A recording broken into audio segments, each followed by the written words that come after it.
Hello, so good morning mga boss. So panibagong video na naman po tayo. And ngayon is may aayusin tayo dito kay Rusi 100. Kaya mapapansin nyo mga boss is tanggal ang fairings niya. Dahil napansin ko yung front shock natin na dalawa is tumagas. Una mga boss, napansin ko lang itong sa kanan. And then sumunod tong kaliwa, hindi ko naagapan. So ang gagawin natin mga boss is papalitan natin siya ng oil seal. Tapos palitan din natin yung fork oil niya, syempre panigurado, para isahang baklas na lang. And kung mapapansin nyo mga boss, yan sobrang ayun, may mga dumi-dumi na siya. Tapos kung mapapansin nyo yung body ng itong front shock natin is puro langis. Mabuti na lang hindi siya dumikit sa ating preno. So napakadelikado yung mga boss. So gagawin natin is papalitan natin. Tuturo ko sa inyo kung paano palitan tong itong front shock oil seal niya. Tapos yung dust seal niya is mapapalitan na rin kasi set yun na mabibili. Bago natin umpisaan mga boss, yan, tanggalin niyo yung gulong. And tip ko sa inyo mga boss, pag magpapalit kayo ng oil seal is habang nandito pa sa taas habang nakakabit pa yung shock natin is luwagan na natin tong nasa taas. Kasi pagka tinanggal niya yung shock niya sa harap tapos di nyo pa ito naluluwagan ito nasa harap is ang tigas niya na tanggalin. Kailangan ng puwersa. So habang nasa motor pa is luwagan nyo na. And then at the same time is din yung nasa ilalim nito mga boss. Okay? Yung nandito sa ilalim mga boss, ang sukat nun is 6mm. Tapos itong nasa taas is 8mm na allen. Bago kayo mag-proceed sa pagtanggal nitong shock mga boss, mas maganda na luwagan nyo agad to. Para pag baklas nyo is madali na lang siyang tanggalin. So ang gagawin natin is, since naluwagan na natin siya, tanggalin na natin tong shock na dalawa tapos umpisa na natin. So pasensya na sa background music mga boss dahil may mga kumakanta nagbibideo. Okay, so yan na lang mga boss. Simulan na natin to. Tanggalin muna natin tong dalawang front shock.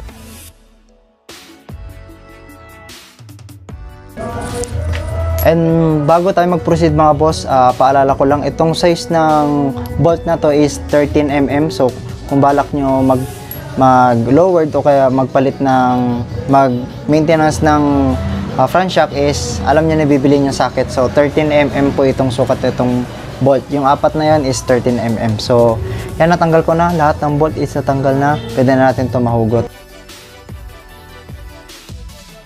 So ito yung ating front shock mga boss. So kung mapapansin nyo, yan, yung dumi is halatado pa. Yan. So hanggang dito yun, hindi ko alam kung kasi medyo napunasan ko na siya mga boss eh. Kung mapapansin nyo yan, no? Yung makinang na yan is langis yan mga boss, tinan nyo. Yun. Okay. Tapos dito, yun. So nalangisan na siya mga boss. Buti ka mo is hindi siya dumiretso sa preno. Yun, no? So, kailangan talaga. Buti na agapan ko agad. Yan. Yan, ayun, no? Kitang-kita nyo mga boss, no? Puro langis. So, yun. Gawin natin is buksan na natin to. Tapos, para malaman na natin kung ano yung oil seal na kakasya dito sa stock na shock ni Rusi.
Hello, so nagbabalik tayo mga boss. So ito na yung front shock natin, bali na disassemble na lahat. So ito yung ating outer tube, yan. And then ito yung ating sa rebound, tapos yung sa rebound spring, tapos yung sa main spring, tapos yung sa inner tube, tapos ito na yung mga bagong ano natin, oil seal tsaka dust seal. So ito mga boss, just ito yung dalawang lock sa taas. So kung tatanungin nyo mga boss kung anong sukat sa Rusi 100, pang XRM lang naman tsaka Mio, halos iisa lang din naman yung sukat nila. Pang wave ganun, halos iisa lang din yung sukat nila. Pati sa dust seal parang magkakaparehas lang. So ito na disassemble na, nalinis ko na rin to mga boss, wala na yung mga tira-tirang langis. So ang gagawin na lang natin is ikakabit na natin yung bago nating oil seal na nabili. So yung oil seal ilalagay natin dito sa may outer tube. Unahin na natin tong sa unang outer tube mga boss. So dito naglagay na ako ng konting grasa para pagpasok ng oil seal is smooth na siya. Ang tatapusin ko lang is yung sa unang outer shock, yung outer tube, and para hindi na masyadong humaba yung video natin mga boss. So umpisa na natin. So ito yung ating bagong oil seal mga boss. So ang gagawin natin is baka magkamali kayo ng pasok mga boss. Dapat ang nakikita natin is yung may code, yung may mga number kasi magkaiba naman yan, obvious naman eh. Ito ang dapat nasa taas mga boss. So ang gawin natin is grasahan natin tong sa gilid niya para smooth siya sa pagpasok. So once na nagrasahan na natin mga boss, ilapat na natin siya dyan. Tapos pagka ipapasok natin siya mga boss, kailangan natin ng socket na medyo malaki-laki. Napapasok siya dito dahil siya yung magtutulak doon sa may oil seal. Kasi pag sininsil nyo yan, baka matamaan yung gilid-gilid at baka mag-leak ulit. So ang gawin natin, lagay lang natin yung socket sa taas, ipatong lang natin, tapos paluin natin ng dahan-dahan.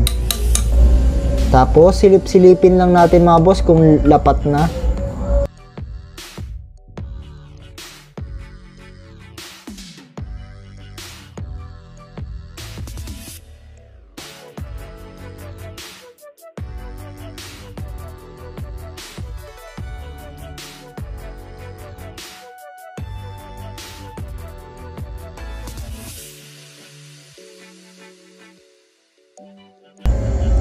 Yan mga boss, bali na ikabit na natin yung dalawang oil seal.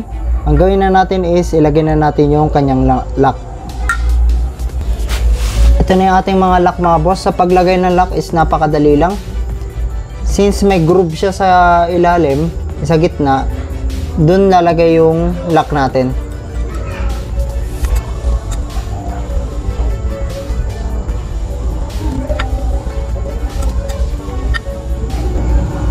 Yan mga boss, bali na ilagay na natin yung mga lock natin. Ang gagawin na natin is pwede na natin ipasok yung inner tube. Bago natin ipasok yung inner tube mga boss, napakita ko muna sa inyo kung paano yung setup nitong itong sa may bandang rebound. So itong shafting na to, ilagay nyo yung spring, yan. Tapos ipasok nyo siya dyan sa may inner tube. Ganon. Lalabas lang siya dito mga boss. Yan. Tapos pwede na natin siyang ilagay. Yan mga sir, kung mapapansin nyo is nailagay na natin yung inner tube sa outer tube. Ang gagawin na natin is pwede na natin ilagay yung spring, tapos ilock natin, tapos ilock na rin natin yung nasa may ilalim, yung Allen bolt. Ito na mga boss, so ito na yung ating final product mga boss. Yan, naikabit na natin yung outer shock, yung outer tube, tapos yung inner tube nakapasok na rin, and yung spring is nasa loob na rin mga boss. So ang gagawin na natin next step syempre front shock to, kailangan to ng oil. So ang gamit ko mga boss is 2-stroke lang na oil.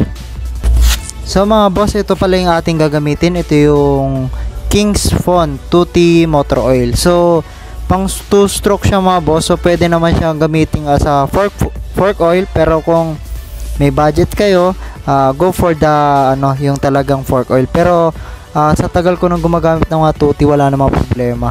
So ito, kung gusto mo ng budget, yung saktuan lang din naman yung play niya, tapos maganda rin naman, mas maganda tong tuti. Any tuti naman, may mga ibang tuti naman na brand yung kilala yung kulay dilaw.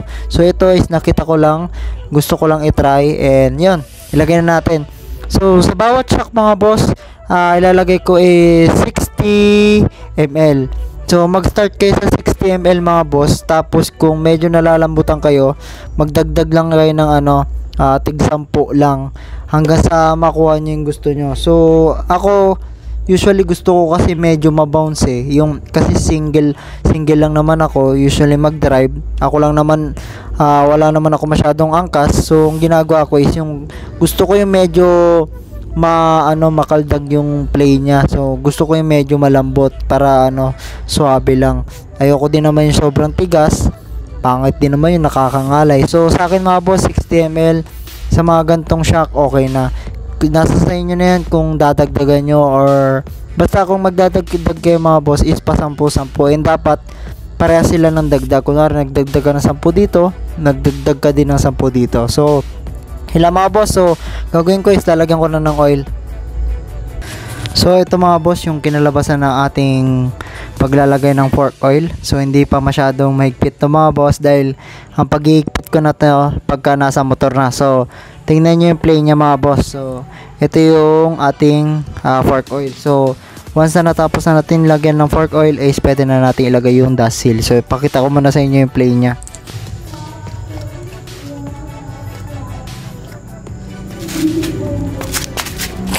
So kung makikita nyo mga boss, saktong sakto, gusto nakuha niya yung gusto kong laro, tapos lambot. So yan lang mga boss, and gawin natin is lagay na natin dust seal, tapos lagay natin sa motor.